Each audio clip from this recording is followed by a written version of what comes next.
returning home for Lunar New Year with a split lip. My childhood friend Ethan taunted.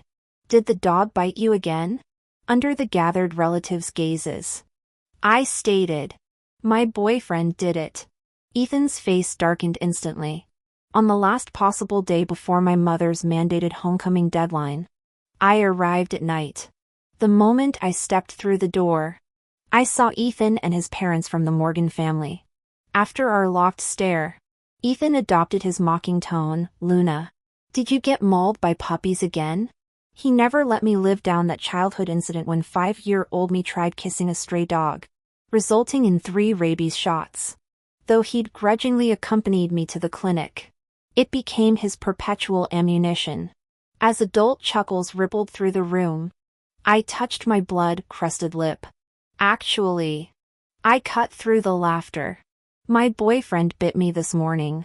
The mirth died abruptly. Amidst shocked expressions, only Ethan looked thunderous, our family's arranged betrothal agreement hanging thick in the air. Mrs. Morgan broke the silence. So Luna's dating someone? A senior at my university. I confirmed, meeting Ethan's stormy glare. He'll join us for dinner after the holidays. Ethan slammed his palms on the table. Like hell he will. He stormed to the balcony, his mother hurrying after him. I shrugged, rolling my suitcase past the awkward guests. Their argument carried through the glass. You swore you'd never marry her. Why the tantrum now? After pregnant silence, Ethan growled. I won't allow it. I smiled bitterly. 3 years ago, when Mrs.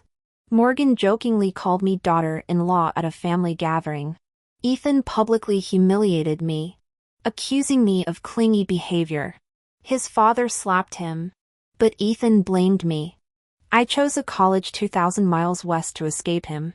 Now changed into loungewear, I found Ethan sulking at the dining table, temporarily pacified. Dinner conversation carefully avoided earlier drama until my phone buzzed with Oliver's caller ID. Excuse me. I stepped outside. My boyfriend's voice floated through. Did you eat yet? Lowering my voice, I asked. Why did you bite my lip bloody? I didn't notice this morning. Oliver chuckled sheepishly, marking my territory. Before I could respond, the door crashed open. Flushed and scowling, Ethan snapped. Are you eating or not? I'm clearing the table. Oliver's voice chirped. Want me to order you wings? Who the hell is that? Ethan demanded, jaw clenched as he recognized the male voice. I looked up at him with a smile and said slowly, my boyfriend. There was a brief silence on the phone before Oliver finally replied. Call me tonight. Okay? I'll be waiting. The line went dead. In the foyer, only heavy silence remained between Ethan and me. Ethan stared at my lips for a long moment before suddenly asking, how long have you two been dating to already kiss? I locked my phone and slipped it into my pocket. Almost a year. His face flushed dark red. How come I've never heard you mention him? I realized he must be referring to my social media. Though we'd stopped talking after our falling out, I never deleted him. My profile's rarely updated, no new photos. Unchanged bio. Certainly no posts about Oliver. I forgot to share it. I said, tucking my phone away. Ethan chuckled humorlessly. Seems like you're not that into him after all. His shoulders relaxed slightly. Why would you say that? If you really liked him, you'd mention him at least once. My fingers curled into my palms. That's not true. I care about him deeply. I met his gaze steadily, willing him to see my sincerity. Ethan lowered his eyes. When he saw I wasn't lying, unease flickered across his face. I moved to leave, but as I passed him, he whispered, how can you move on so easily? The memory of him humiliating me in front of our parents still stung. We'd been inseparable since childhood, exchanging secret smiles and lingering touches.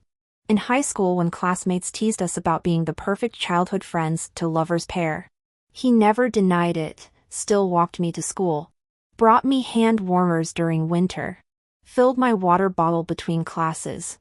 I thought he felt the same. Until that night he shattered everything. The next day, my desk partner asked, "Did you know Ethan and Sophia got together?" Sophia Taylor, the prom queen who'd pursued Ethan for 3 years. She'd confessed again at our graduation dinner while teachers smiled indulgently. He'd turned her down then. Yet mere hours after destroying me, he chose her. "I know now," I replied mechanically. "Excuse me. I need to finish something." I tried reading but eventually caved. Opening social media. Sophia's official relationship announcement glared at me, their heads tilted together intimately in the photo. I couldn't bring myself to click for full screen. Messages flooded in from friends. For once, I was grateful for my habitual silence online. As Ethan's longtime rumored girlfriend, any reaction would have drawn unwanted attention. Setting my phone aside, a tear splashed onto my textbook. Grief would have to wait. Though I'd promised Ethan we'd attend coastal universities together, I'd chosen a school in the Southwest instead. The acceptance letter lay heavy in my bag, its edges crumpled from constant handling. That summer, encouraged by my parents, I got my driver's license, learned to swim, and traveled to several cities. When every minute was occupied, I realized I had little time left to dwell on sadness. Mom mentioned that Mr. Morgan had brought Ethan to our house a few times but never caught me home. I was either traveling or attending classes.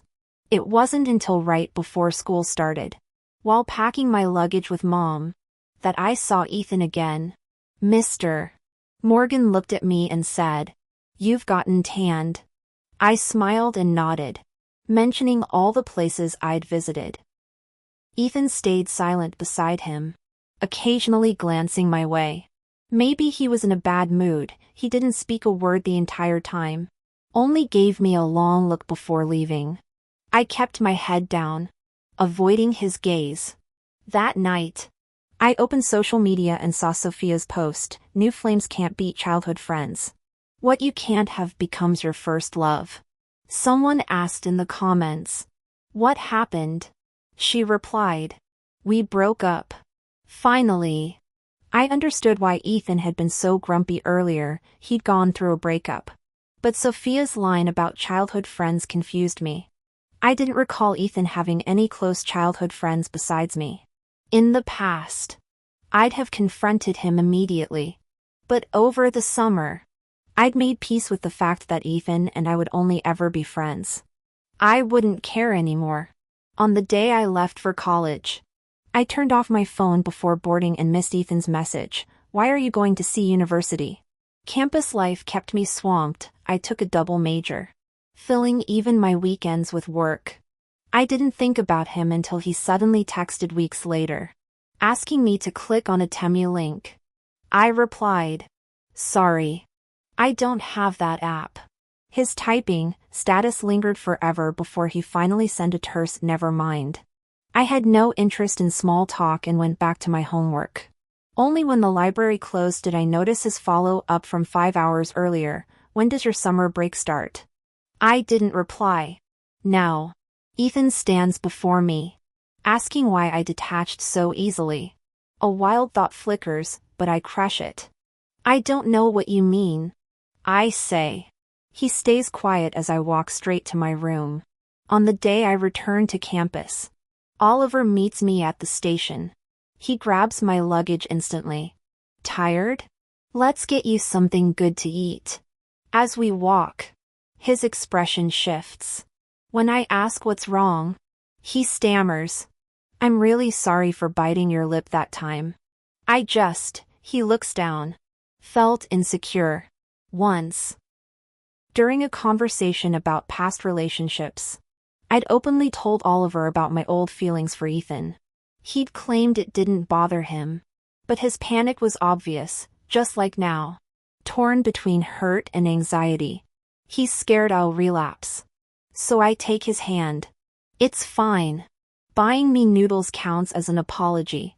My first meeting with Oliver was unusual. The library had closed early for a holiday. While carrying books back to my dorm, a puppy darted out from the bushes. We locked eyes for seconds before it trotted over to nuzzle my leg. I crouched down and patted the puppy's head. But it immediately became attached to me. The collar around its neck indicated it wasn't stray. With no other choice, I sat waiting for its owner. Soon the puppy started whimpering and nuzzling into my lap, cradling it while gently rubbing its belly. The little thing fell asleep with soft snores within minutes. A young man came rushing over moments later, glancing between me and the sleeping puppy in my arms. He clasped his hands apologetically. "This is my dog," he explained, adding me on social media to express gratitude. That's how I met Oliver Bennett. Oliver, a graduate student 2 years my senior, began bringing lunch to the library under the guise of thanking me, or helping organize study materials for finals. He quietly integrated into my life. Even my friends sang his praises. But I wasn't the type to develop feelings from others' approval, nor swayed by good looks. I'd already learned that lesson hard with Ethan. What truly moved me happened during our amusement park date. Honestly, it was my first time visiting with any guy. I'd asked Ethan multiple times before, but he'd always canceled. Standing there with Oliver, the surrealness hit me. Never imagined my first visit would be with someone else. When Oliver waved his hand before my dazed eyes, I snapped back to reality only to accidentally bump into a little girl in princess dress.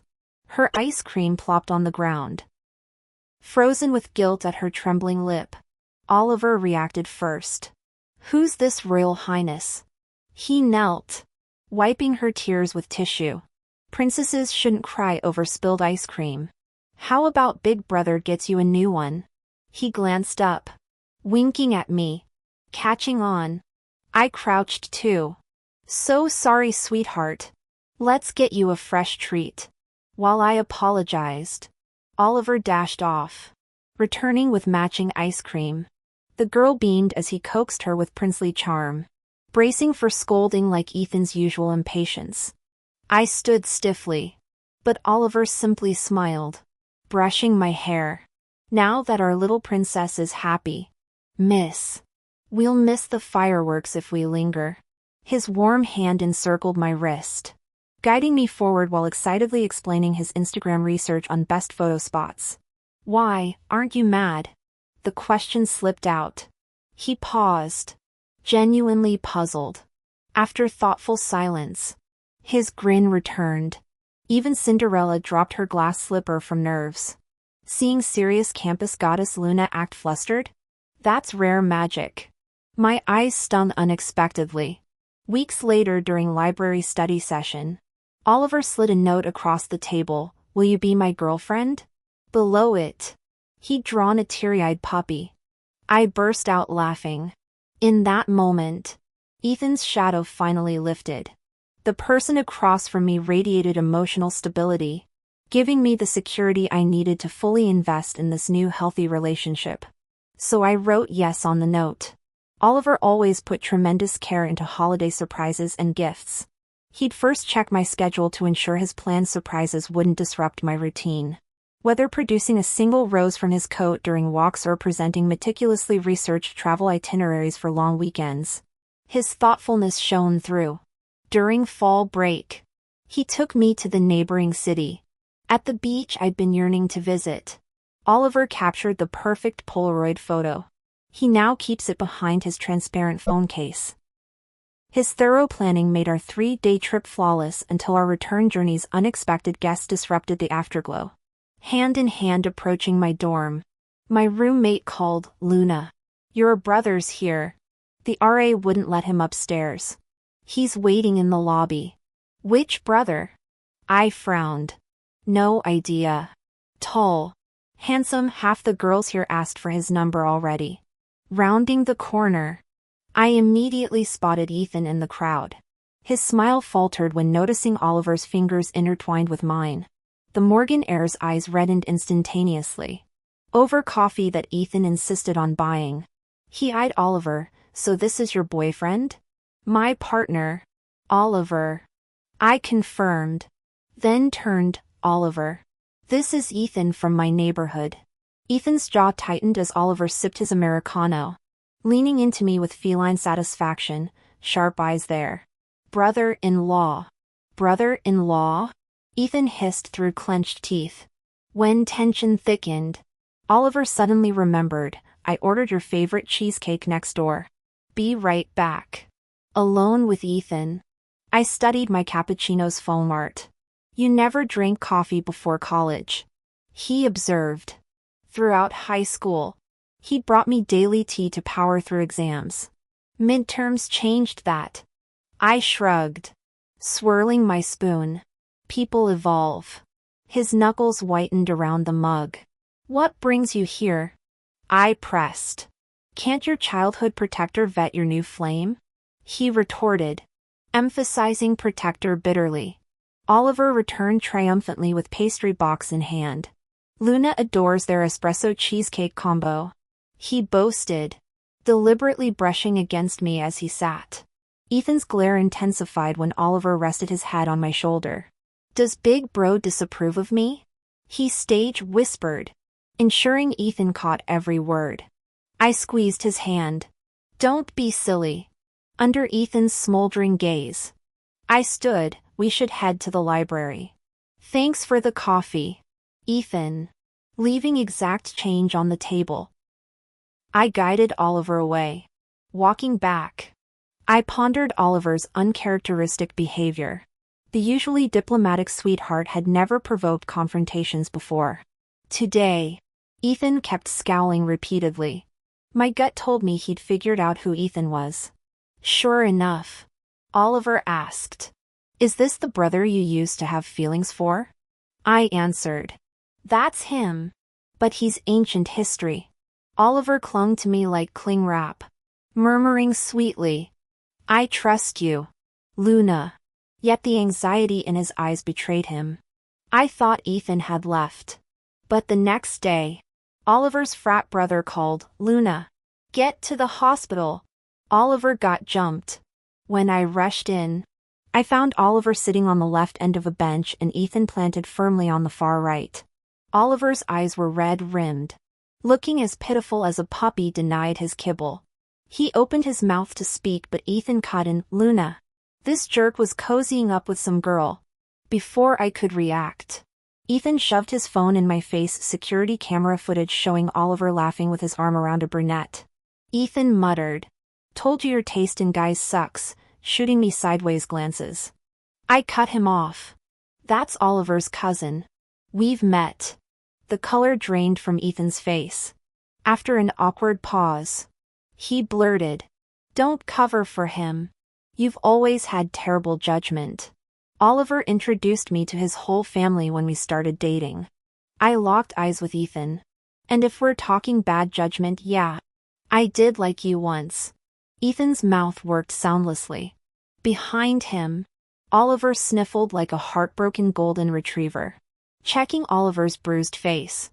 I said without looking up, you should head back to campus. Ethan. You assaulted my boyfriend and now you're triggering his anxiety. As Ethan gaped, I added, don't come around anymore. That night walking Oliver to his dorm, he rasped through swollen lips, tomorrow's forecast says clear skies. The Ferris wheel lights will look like stars. But next afternoon, Mom called. Ethan had told her Oliver cheated. Disgust quailed in my gut. This nausea followed me onto the Ferris wheel. When Oliver leaned in at the peak, I froze. Under the fairy lights, tears glinted on his cheeks. Let's take space, he whispered. I'll wait. My heart cracked. Even upset, Oliver walked me home. At my doorstep, he murmured, what I give you, it's what I need too. That Saturday, instead of our usual bookstore date, Oliver hid in the lab, browsing shelves alone. I felt eyes on me. A stranger approached holding Wuthering Heights. When I smiled politely, she said, I know you. I was taken aback since I'd never met Sophia before. She smiled. I know you from Oliver's social media. Tapping the table, she added. I used to have a crush on Oliver. Seeing my stunned expression, Sophia chuckled. Just a past crush. Nothing came of it. Don't worry. She handed me a bubble tea and launched into her story with Oliver. They'd been high school classmates. Back then, Oliver had been the golden boy, top grades. Handsome looks. The kind of campus celebrity even underclassmen whispered about. Sophia had been the popular class beauty everyone praised for her sweet temperament. People kept trying to pair us up like some romantic comedy trope. She explained. The constant teasing made me actually develop feelings. One afternoon after school, she'd confessed to him, fully expecting reciprocation. Instead, Oliver had gently declined, telling her, we shouldn't date just because others expect it. Real affection comes from understanding your own heart. It wasn't until meeting her current boyfriend that Sophia understood Oliver's words. When real chemistry hits, you realize the difference between genuine attraction and social pressure to chase status. She said, tilting her head with a wistful smile. Oliver could have bragged about rejecting me, but he kept it private to spare my dignity. Seeing how he's constantly posted about you these past years, I knew you must be special. After Sophia left, I checked Oliver's social media. His profile picture showed us together. Every post since last year featuring me, candid shots of me studying, napping in the library, even blurry selfies he'd sneak. His lab mates all knew me because he'd constantly remind them. Luna forgets to eat when she's buried in books, gotta bring my girl lunch. No wonder my roommates joked that Luna might as well be tattooed on Oliver's heart. My own social feed looked barren in comparison, just mandatory club reposts. Never mentioning Oliver. No wonder Ethan thought I wasn't serious. Remembering Oliver's hurt expression yesterday, I called my mother. Did I never tell you about my boyfriend? I asked over the clatter of mahjong tiles. When would you? She snapped. You dropped the boyfriend bomb last New Year's.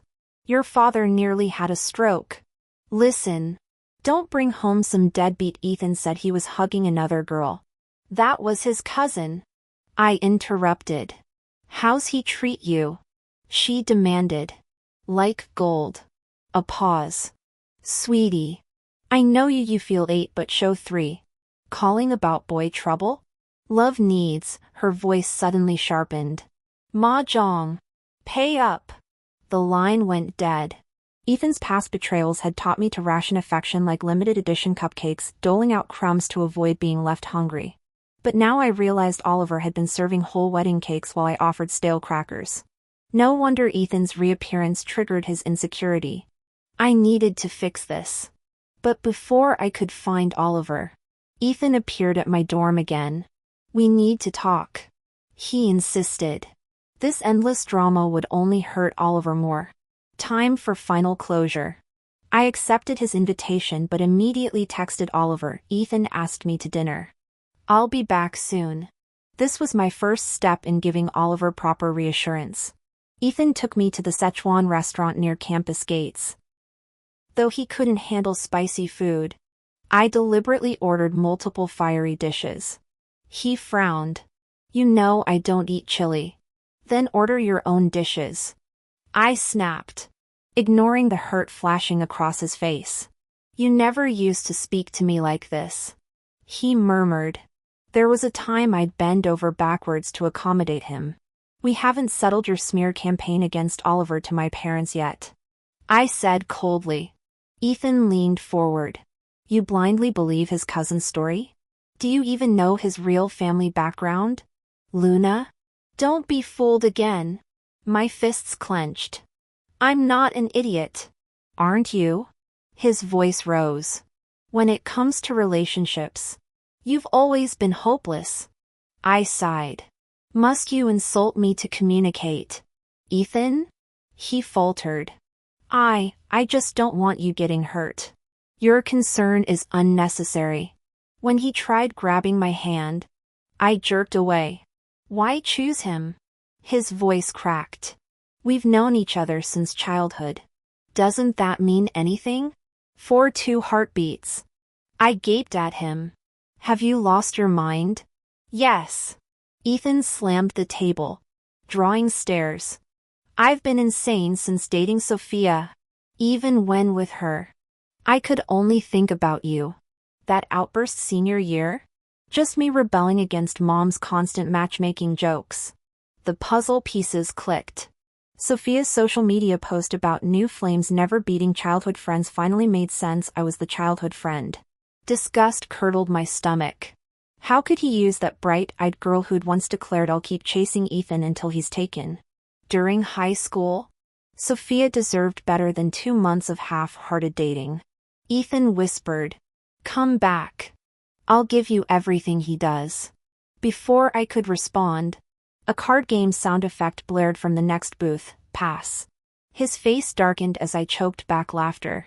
If you truly cared, you wouldn't have publicly humiliated me at family gatherings. Your affection only surfaces when convenient. Tears welled in his eyes. Another electronic voice chirped, "Nope. I'll wait however long it takes." Ethan vowed hoarsely. "Speed up. My flowers are wilting," the game voice complained. Whirling around, I found Oliver curled in the booth, phone illuminating his guilty puppy dog eyes. Back at my dorm, I confronted him. "Enjoy the show? He was trying to steal you." Oliver pouted, the model lab intern now resembling a kicked golden retriever. Since when could he? All the romance novels say exes with tragic backstories succeed. He flushed scarlet when I demanded proof, reluctantly showing an ebook titled The Newcomer's Victory, Ice Queen's Secret Darling. I burst out laughing. "This is your research material? Would your thesis advisor approve?" "Don't." He snatched his phone, dignity crumbling. "I've got reputations to maintain with lab partners." Only I knew the truth. Beneath Oliver's polished exterior lived an endearing clinger who transformed into my personal shadow. His fingers intertwined with mine. "You're stuck with this textbook example now. Dr. Carter." The earnest declaration warmed me more than any grand gesture.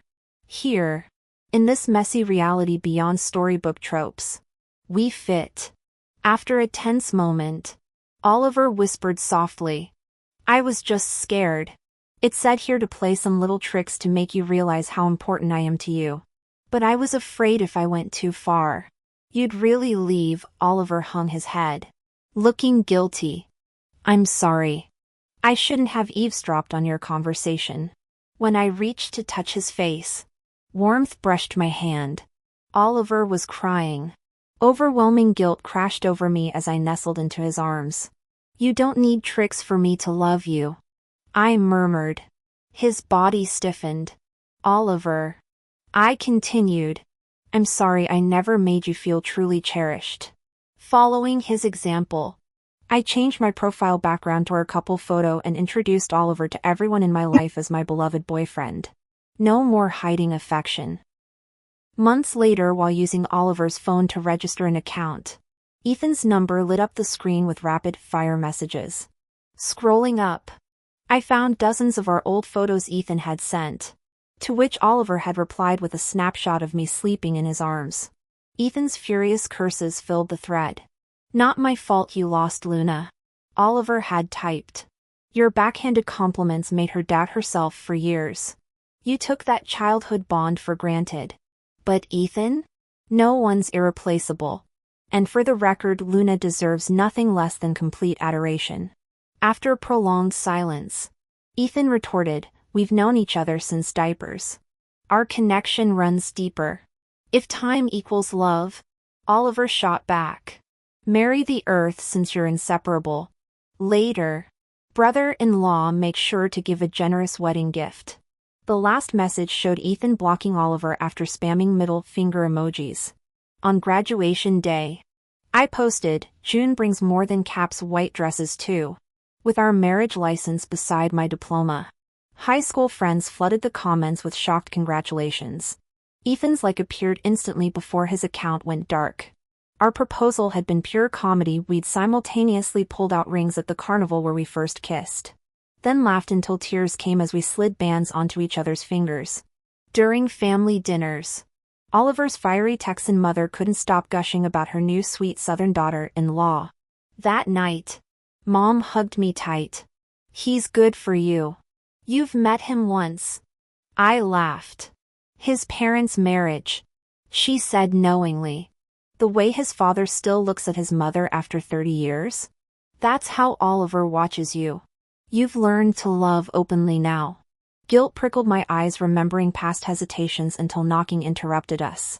"Luna! Got sparklers? Let's light up the night." Oliver's sunbeam smile filled the doorway.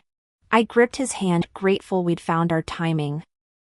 At our beach wedding, Ethan appeared as I adjusted my veil.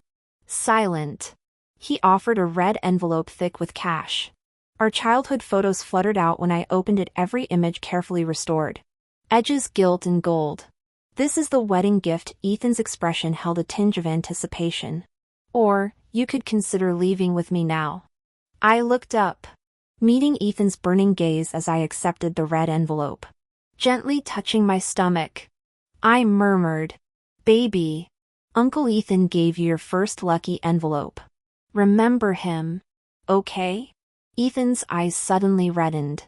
"You're pregnant?" I nodded with a smile. "Yes. Ethan, you're going to be an uncle." He fell silent for a long moment before asking hoarsely, "Have you considered, what if Oliver cheats someday? Are you truly ready for marriage?" It's strange. I knew Oliver planned to propose that day at the amusement park.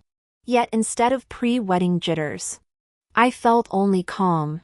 My mother always said someone as timid as me should be weeping with anxiety before marriage. She'd prepared whole speeches to comfort me. Instead, I told her I wanted to propose to Oliver first. Now, standing in my wedding dress, Ethan asked, "What if you stop loving him someday?" Cradling my bouquet, I answered, "You're wrong, Ethan. Love isn't about constancy." With Oliver, I fall in love anew every time when he waited outside the library during my grad school exams. When he produces roses from his coat like a magician. Even when he simply looks at me. Healthy love breeds courage. For the first time, I voiced these thoughts aloud. Spotting a familiar shadow lurking by the door, I laughed. Every day with him feels like unwrapping Santa's surprise gift. That's why I'll fight any uncertainty for our present. Maybe I'm unlucky that Ethan and I couldn't make it work. But I'm blessed that Oliver patiently taught me to voice my heart. Placing my bouquet in Ethan's arms, I said, "My Santa's arrived. Be happy, Ethan." The eavesdropper finally revealed himself, Oliver, blushing crimson, extending his hand. As I passed Ethan, I whispered, "Next time, speak your heart properly to the girl you love." His parting words followed me, "There won't be anyone else." I didn't look back. At our wedding reception, Mom mentioned Ethan flew overseas that same night, infuriating the Morgans. My phone still gets overseas texts, polite greetings that never cross lines. Ethan remains chained to the past. But I refuse to pay for his stubbornness. Oliver always pouts when I show him the messages, claiming he doesn't care while crushing me in bear hugs. Once, while borrowing Oliver's laptop for work, I discovered a folder labeled Operation Santa. Inside were photos and videos of us through the years. One clip showed Oliver desperately coaching his golden retriever. "Please, buddy. This is mission critical." The camera panned to my college self walking past rose bushes. Oliver nudged the dog's rump. "Go get the future mommy. Extra treats if you make her pet you." The golden wiggled away stubbornly. "Come on," Oliver Whisper yelled. "You do this. You get canned feast every day. Just go be cute." The video ended with puppy paws scrambling backward as Oliver facepalmed, pressing a hand to my smiling lips. I realized my Santa had been scheming surprises long before I knew it.